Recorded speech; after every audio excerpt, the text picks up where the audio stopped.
En el video anterior hablaba de lo importante que era para las personas el conocer su identidad. Yo creo que así como nos interesa saber el por qué nos llamamos como nos llamamos, también deberíamos conocer la razón por la cual la ciudad donde nacimos se llama como se llama. Pero primero, para eso, tenemos que saber cómo se crearon nuestras ciudades, ya que sus fundadores son quienes le pusieron el nombre que tienen, aunque muchas veces ese nombre original ha cambiado a lo largo del tiempo. A grandes rasgos, los pueblos y ciudades que hoy conocemos en Venezuela fueron creados por una de estas tres cosas. En primera, por los españoles, que la fundaron durante la conquista de América. Este fue el caso de ciudades como Coro, Maracaibo, El Tocuyo, Borburata y otras.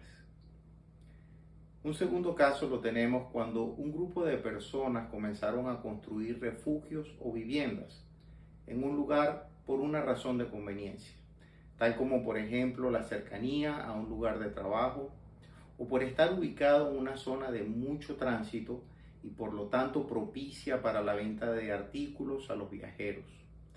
Con el pasar del tiempo, más y más personas se fueron mudando al lugar, que fue creciendo hasta convertirse en un caserío, luego un barrio o villa, y posteriormente se transformó en un pueblo para finalmente ser una ciudad.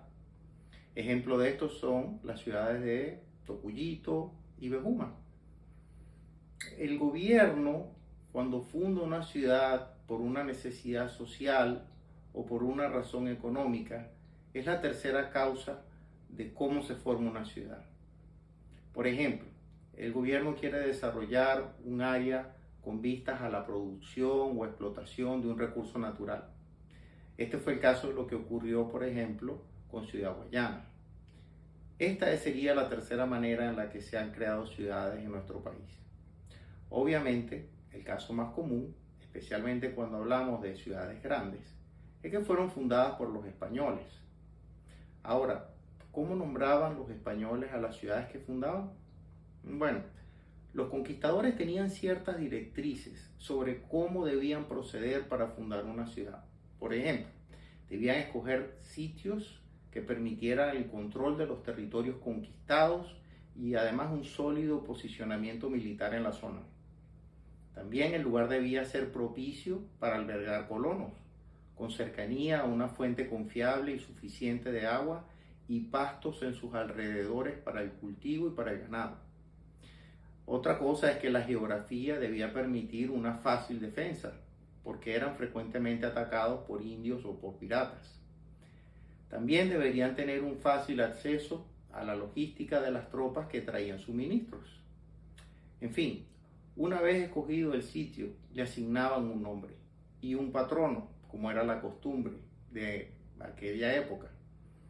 Ya por último, instalaban un pequeño grupo de colonos que previamente habían seleccionado. Pero no había nada preestablecido acerca de cómo deberían seleccionar el nombre que le pondrían. Así que a las ciudades que fueron fundando, les pusieron nombres que obedecían a alguna de las siguientes razones, o a una combinación de ellas. En primera instancia, usaban el nombre de una ciudad española que ya conocían, ya sea porque el paraje les recordaba dicha ciudad o porque el fundador o los fundadores nacieron en esa ciudad. Este es el caso de ciudades como Valencia o Barcelona. Otra opción era que le ponían un nombre en honor a un santo de la devoción de ellos, como ocurrió con San Juan de los Morros o con San Cristóbal. Y una última opción que se usó mucho es ponerle un nombre indígena que hacía alusión a los pobladores originales del lugar o al nombre indígena que estos le dieron a algún árbol, río, alimento o cualquier otra cosa característica del sitio donde vivían. Así surgieron nombres como Nirgua, que hacía referencia a los indios Nirúa que habitaban el lugar, el Tocuyo, que significaba agua de yuca en la lengua indígena local, o Yagua, que era un nombre que hacía referencia a los yaguaros, que es una planta resinosa que utilizaban los indios yaguas para construir sus piraguas. Aún teniendo todas estas referencias en mente, muchas veces nos equivocamos cuando tratamos de adivinar el por qué una ciudad tiene un determinado nombre. A veces nos parece obvio, pero aún así nos equivocamos.